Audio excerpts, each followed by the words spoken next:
जानते हैं कि अमेरिका, इज़राइल मिलकर ईरान पर कई सारे अटैक्स करे हैं। ईरान की जो लड़ाई है बहुत तवील अरसे तक चली, कई दिनों से चल रही है।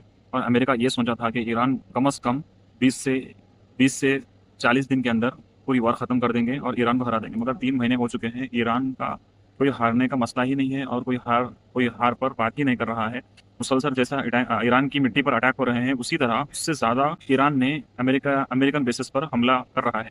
तो इसके अंदर एक चौंकाने देने वाली बात यह है कि यूरोपियन नेशंस के अंदर स्पेन जो है मुसलसल फ़लस्तीन को सपोर्ट करता रहा था और गज़ा के लिए आवाज़ उठा रहा था और ये कह रहा था कि गज़ा के मज़लूम लोग हैं, उन पे ऐसा बमबारी करना, बच्चों को, औरतों को मारना, ये इज़राइल की ज़्यादती है और इज़राइल की एम्बेसी हम यहाँ पर क्लोज़ करेंगे। ये कहना था वहाँ के जो प्रेसिडेंट है, उनका कहना था। और उसके बाद इज़राइल स्पेन के पीछे ऐसा पड़ चुका था कि आप देखे होंगे कि फुटबॉल के मैच के दौरान भी स्पेन और अर्जेंटीना की जो फाइनल मैच थी, उसके अंदर भी इज़राइल खुलकर अर्जेंटीना को सपोर्ट करा क्योंकि अर्जेंटीना इज़राइल के फेवर में है। मगर स्पेन जो है वो फ़लस्तीन के फेवर में था, अर्जेंटीना को फेवर करा फुटबॉल के अंदर इज़राइल, पहली बात। दूसरी बात जो है, और इज़राइल स्पेन के पीछे ऐसा पड़े हुआ है कि कैसा भी करके स्पेन को बर्बाद करना है। इसीलिए वहाँ मोरक्को से कई सारे इमिग्रेंट्स को वहाँ के समुंदर के रास्ते से स्पेन के अंदर घुसने को इज़राइल ही एक बड़े प्लान के तहत ये सब कुछ करा है। कोई एक बड़ा मास्टर प्लान बनाकर वहाँ के इमिग्रेंट्स को स्पेन में घुसाए और स्पेन की गवर्नमेंट को उल्टा ब्लेम करे कि वो इमिग्रेंट्स को बुलाकर, खुसूसन मुस्लिम्स को बुलाकर वहाँ पर एक कुछ ऐसा हंगामा करना चाहती है और फ़लस्तीन, गज़ा के मुसलमानों को भी वहाँ पर बुला लो, ऐसा कहना है इज़राइल के पॉलिटिशियंस का।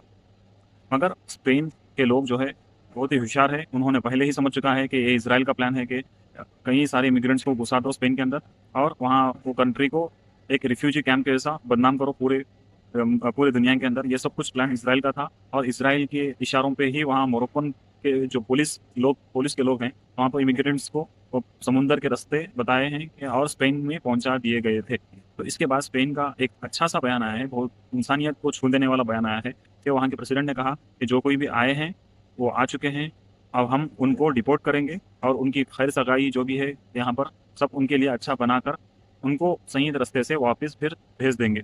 तो ये सब कुछ ऐसे दीवाने चालें करते रहा इज़राइल, जो उसको खुद पता नहीं है कि वो अपनी कुराड़ी अपने पैर पे ही मार रहा है, हर जगह टांग लगाकर।